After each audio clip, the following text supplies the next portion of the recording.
ಹುಟ್ಟಿದರೆ ಕನ್ನಡ ನಾಡಲು ಹುಟ್ಟಬೇಕು. ನಮಸ್ಕಾರ, ಎಲ್ರಿಗೂ ಸ್ವಾಗತ. ಮತ್ತೊಂದು ದೆವ್ವದ ಕಥೆಯೊಂದಿಗೆ. ಎಲ್ಲರೂ ಚೆನ್ನಾಗಿದ್ದೀರಾ ಅಂತ ಅಂದ್ಕೊಂಡಿದ್ದೀನಿ. ಕಥೆನ ಪೂರ್ತಿಯಾಗಿ ಕೇಳಿ, ಆಮೇಲೆ ವಿಡಿಯೋಗೆ ಲೈಕು, ಕಾಮೆಂಟು, ಶೇರ್ ಮಾಡಿ, ಹಾಗೆ ಚಾನಲ್ಗೆ ಸಬ್ಸ್ಕ್ರೈಬ್ ಕೂಡ ಮಾಡ್ಕೊಳ್ಳಿ. ಈ ಒಂದು ಕಥೆ ಆಗಿರೋದು ಬಂದ್ಬಿಟ್ಟು ನಿಪ್ಪಾಣಿಯ ಅರಸೂರಲ್ಲಿ ಆಗಿರುವಂಥ ಒಂದು ಘಟನೆ. ಈ ಒಂದು ಘಟನೆ ನಮಗೆ ಕೊಟ್ಟಿರೋದು ಬಂದ್ಬಿಟ್ಟು, ಅವ್ರ ಹೆಸರು ಬಂದ್ಬಿಟ್ಟು ಹರೀಶ್ ಅಂತ ಹೇಳಿ. ಸೊ ಇವರು ಮೂಲತಃ ನಿಪ್ಪಾಣಿ ಅವರೇನೆ. ಸೊ ಇವರು ಒಂದು ಆಫೀಸ್ನಲ್ಲಿ ಕೆಲಸ ಮಾಡ್ತಿರೋ ಅಂಥದ್ದು.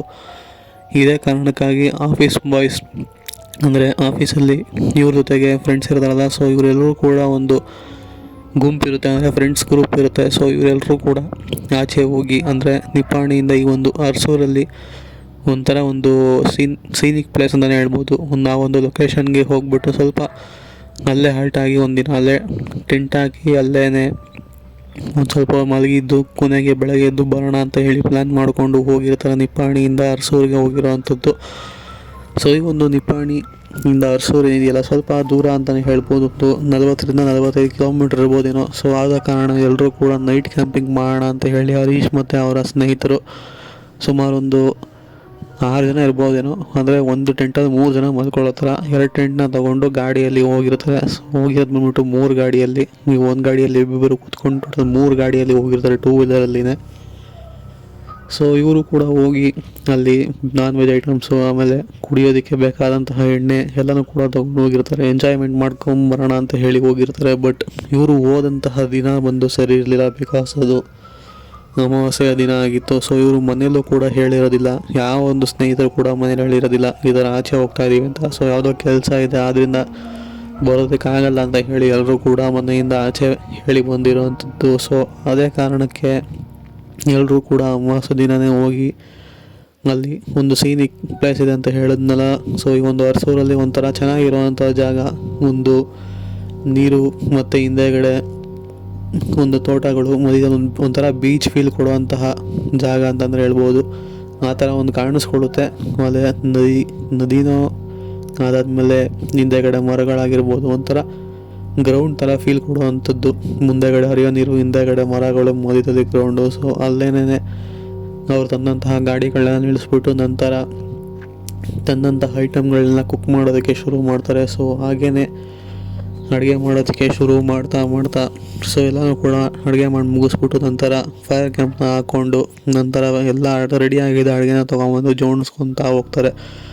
ಸೊ ಜೋಡಿಸ್ಕೊಂಡಾದ್ಮೇಲೆ 6 ಜನರು ಕೂಡ ತಂದಂತಹ ಎಣ್ಣೆ ಬಾಟ್ಲುಗಳನ್ನ ಬಿಚ್ಚಿಬಿಟ್ಟು ಕುಡಿಯೋದಕ್ಕೆ ಶುರು ಮಾಡ್ತಾರೆ. ಕುಡಿತಾ ಒಂದು ಸ್ವಲ್ಪ ಹೊತ್ತಾದಮೇಲೆ ಎಲ್ಲರೂ ಕೂಡ ಮತ್ತಲ್ಲಿರ್ತಾರೆ. ಸೊ ಅದೇ ಸಮಯಕ್ಕೆ ಆ ಒಂದು ಜಾಗಕ್ಕೆ ಯಾವುದೋ ಒಂದು ವ್ಯಕ್ತಿ ಬರ್ತಾನೆ. ನೋಡೋದಕ್ಕೊಂಥರ ಹಳೇ ಕಾಲದ ಬಟ್ಟೆ ಹಾಕ್ಕೊಂಡಿರ್ತಾನೆ, ಅಂದರೆ ಒಂದು ಕೈಯಲ್ಲಿ ಯಾವುದೋ ಒಂದು ಆಯುಧ ಹಿಡ್ಕೊಂಡಿರೋ ಥರ ಒಂಥರ ಇವ್ರಿಗೆ ಎದುರಿಸೋ ರೀತಿಯಲ್ಲಿ ಆ ಕಡೆಯಿಂದ ಆ ಒಂದು ವ್ಯಕ್ತಿ ನಡ್ಕೊಂಬರ್ತಾನೆ. ಇವರು ಅದನ್ನು ನೋಡಿದಂತಹ ಇವ್ರು 6 ಜನಕ್ಕೂ ಕೂಡ ಸ್ವಲ್ಪ ಭಯ ಆಗುತ್ತೆ. ಬಟ್ ಆದರೂ ಕೂಡ ಇವ್ರು 6 ಜನ ಇದ್ರಲ್ಲ.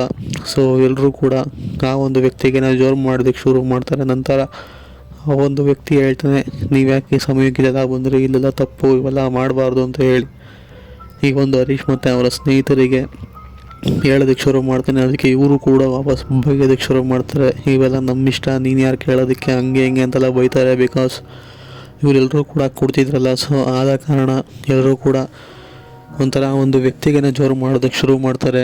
ಅದಾದಮೇಲೆ ಆ ಒಂದು ವ್ಯಕ್ತಿ, ತಡೀರಿ, ಇಲ್ಲಿ ಇನ್ನೂ ಸ್ವಲ್ಪ ಜನ ಕರ್ಕೊಂಬರ್ತೀನಿ, ನೀವು ಯಾಕೆ ಒಂದು ಮಾತನ್ನ ಕೇಳ್ತಿಲ್ಲ ಅಂತ ಹೇಳಿ ಪುನಃ ವಾಪಸ್ ಹೋಗಿ ಮಿಕ್ಕಂತಹ ಒಂದು ಸುಮಾರು 5-6 ಜನ ಕರ್ಕೊಂಬರ್ತಾರೆ. ಪುನಃ ಇವರು 6 ಜನ, ಅವರು 6 ಜನ ಇರ್ತಾರೆ. ಸೊ ಅದಾದಮೇಲೆ ಒಬ್ರಿಗೊಬ್ರಿಗೆ ಜಗಳ ಕೂಡ ಆಗುತ್ತೆ, ಮಾತಿನ ಚಕಮಕಿ ಕೂಡ ಆಗುತ್ತೆ. ಅದಾದಮೇಲೆ ಎಲ್ಲನೂ ಕೂಡ ಶಾಂತಿ ಆದಮೇಲೆ, ಇಲ್ಲ ನಾವು ಇಲ್ಲಿಂದ ಹೋಗ್ತೀವಿ ಅಂತ ಹೇಳಿ ಕೊನೆಗೂ ಆಗೋಯ್ತು ಹೇಳಿ ಒಪ್ಕೊತಾರೆ.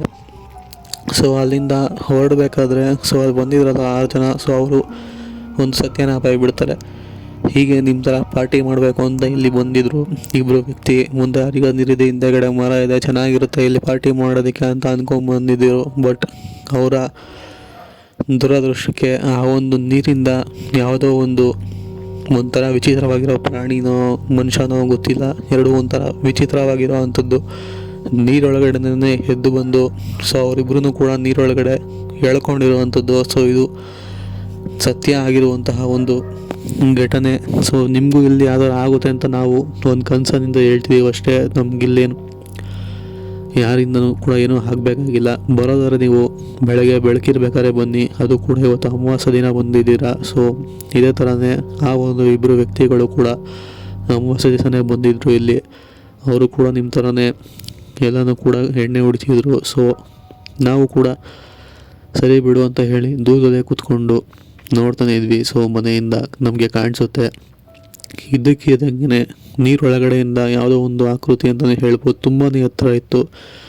ಆ ಒಂದು ಆಕೃತಿ ಈ ಕಡೆ ಮೀನು ಅಲ್ಲ, ಆ ಕಡೆ ಮನುಷ್ಯನೂ ಅಲ್ಲ, ಆ ಕಡೆ ಪ್ರಾಣಿನೂ ಅಲ್ಲ, ಒಂಥರ ಮಿಕ್ಸ್ ಆಗಿ ಬಂದು ಇಬ್ಬರೂ ಕೂಡ ಅಟ್ ಎ ಟೈಮ್ ಎಳ್ಕೊಂಡಿರೋ ಅಂಥದ್ದು ನೀರೊಳಗಡೆ ಅಂತ ಹೇಳಿ ತಿಳಿಸ್ಕೊಡ್ತಾರೆ ಆ ಒಂದು ವ್ಯಕ್ತಿಗಳು. ಬಟ್ ಅವರು ನೋಡೋದಕ್ಕೆ ಒಂದು ಸ್ವಲ್ಪ ವಿಚಿತ್ರವಾಗೇ ಇರ್ತಾರೆ. ಒಂಥರ ಹಳೆಯ ಕಾಲದ ಬಟ್ಟೆಗಳನ್ನ ಹಾಕ್ಕೊಂಡು ಬರೀ ಒಂದು ಪ್ರಾಣಿಗಳ ಚರ್ಮ ಇರ್ತಲ್ಲ, ಸೊ ಅದನ್ನೇ ಸಿಗಿಸ್ಕೊಂಡು ಅದರಲ್ಲೇ ಬಟ್ಟೆ ಮಾಡಿ ಹಾಕ್ಕೊಂಡಿರೋವಂಥದ್ದು. ಇನ್ನು ಕೆಲವರಂತೂ ಗೋಣಿ ಚೀಲದೆಲ್ಲ ಹಾಕ್ಕೊಂಡಿದ್ರು ಬಟ್ಟೆಗಳನ್ನ. ಸೊ ಇದನ್ನೆಲ್ಲ ಕೇಳಿದಂಥ ಹರೀಶ್ ಮತ್ತು ಅವರ ಸ್ನೇಹಿತರಿಗೆ ಇಲ್ಲಿ ಯಾಕೋ ಜಾಗ ಇಲ್ಲ, ವಿಚಿತ್ರವಾಗಿದೆ, ನನಗೆ ಯಾಕೋ ಇವ್ರ ಮೇಲೆ ಡೌಟ್ ಬರ್ತಿದೆ, ಇಲ್ಲಿರೋದು ಸರಿ ಇಲ್ಲ ಅಂತ ಹೇಳಿ ಫ್ರೆಂಡ್ಸ್ನೆಲ್ಲ ಅದನ್ನು ಪ್ಯಾಕಪ್ ಮಾಡಿಕೊಂಡು ಪುನಃ ಟೆಂಟ್ನಾಗ ಹತ್ಕೊಂಡು ಗಾಡಿ ಮೇಲೆ ಹಾಕ್ಕೊಂಡು ಹೊರಡ್ತಾರೆ. ಸೊ ಹೊರಟು ಒಂದು ಜಾಗದಿಂದ ಆಚೆ ಕಡೆ ರೋಡ್ಗೆ ಬರ್ತಾರೆ.